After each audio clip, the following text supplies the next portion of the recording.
A little upset with China, I'll be honest with you. 你不禁要问，川普和中国之间到底有什么过节 We can't continue to allow China to rape our country, and that's what they're doing. 从贸易战 They take our money, they take our jobs, and we owe them $1.6 trillion. 到科技战 We're looking at TikTok. We may be banning TikTok. We may be doing some other things. There are a couple of options. 外交战 As far as closing additional embassies, it's always possible. 再到防疫口水战 Said many times that the U.S. is doing far better than any other country when it comes to testing. Yes. Why does that matter? Why is this a global competition to you if everyday Americans are still losing their lives and we're still seeing more cases every day? Well, they're losing their lives everywhere in the world. And maybe that's a question you should ask China. Don't ask me, ask China that question, okay? China. 美国媒体《哈芬顿邮报》剪辑川普近年来公开发言片段，串起来足足3分钟。中国之声不绝于耳，数不清这一位美国45任总统上任以来前后附送了多少遍“中国”2个字。但无论东西方，世界各地人们至今已无悬念的是，中国绝对是川普任期当中最重要的外交议题。也是他最关注也最在意的交手对象，甚至于川普接下来在白宫的日子还剩下几天，能否迈向第2个任期，还是止步2020，都和中国这个在短短数年之间从贸易伙伴演变为经济巨兽、科技对手、军事强敌和强权挑战者的一方之霸扣上了紧密不可分的关系。After the steel mills fell, it just all crumbled. I'm the 3rd generation. I've worked at a steel mill for a year and a half. And now the steel mill ain't even there. This is just the way of the world. China is an economic rival to the United States. It does export, it does manufacture, and yes, it takes American jobs.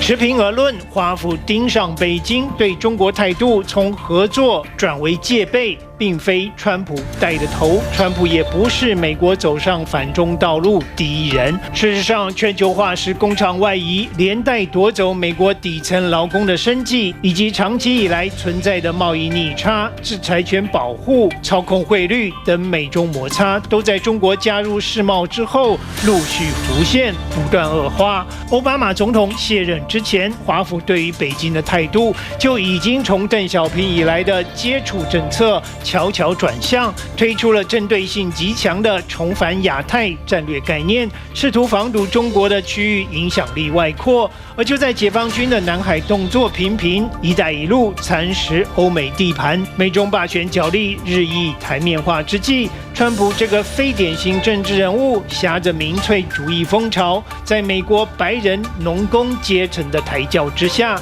坐上了美国国家领导人宝座。So we've spoken to China, and we're in the midst of a very large negotiation. We'll see where it takes us. But in the meantime, we're sending a Section 301 action. I'll be signing it right here, right now. 上台后短短1年，川普就对中国启动关税报复行动，美中贸易战烟消四起，几乎占据了川普大半任期政策讨论和国际新闻的版面。直到2020年初，双方签署第1阶段贸易协议，华府和北京才暂时偃旗息鼓，鸣金收兵。对于川普而言，反中口号作为一个选举的工具，经过3年的炒作和经营，至此已经完成阶段性任务，趁着大选年开展和协议签署，正好可以收割成果，包装成个人政绩，轻舟驶入第2任期。然而半路杀出的疫情，却坏了川普原本稳健妥当一手好牌。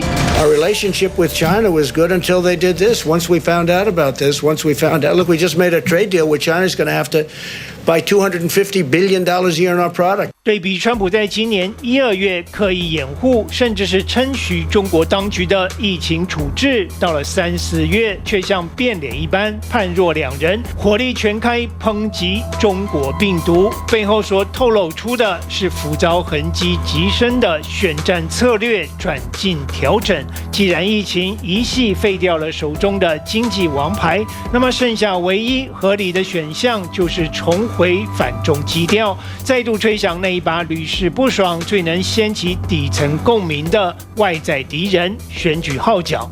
What I said the other night, there's never been anything where they have so many names. I could give you 19 or 20 names for that, right? It's got all different names. Wuhan. Now, Wuhan was catching on. Coronavirus, right? Kung flu, yeah. Kung flu. President Trump signing 2 executive orders last night banning U.S. transactions with Chinese tech firms Tencent and ByteDance. Tencent owns Chinese messaging app WeChat, and ByteDance is the parent company, of popular video sharing app TikTok.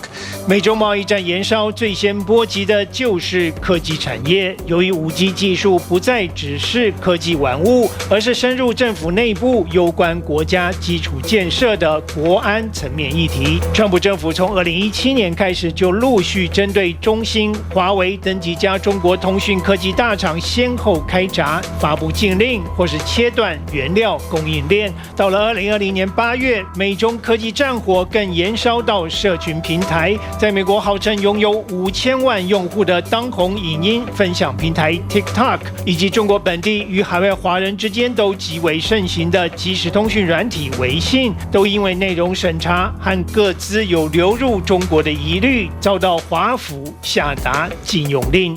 Welcome back. An unexpected resignation overnight. The CEO of TikTok, Kevin Mayer, stepping down after 3 months in the role. In a letter to employees, he said the political environment has changed sharply in the past few weeks. The Chinese-owned company is, of course, facing pressure from the White House to sell its U.S. business due to national security concerns. We do have some breaking news right now because moments ago, the U.S. State Department is accusing China of a massive illegal spying operation and ordering Beijing to close this consulate that you see in Houston.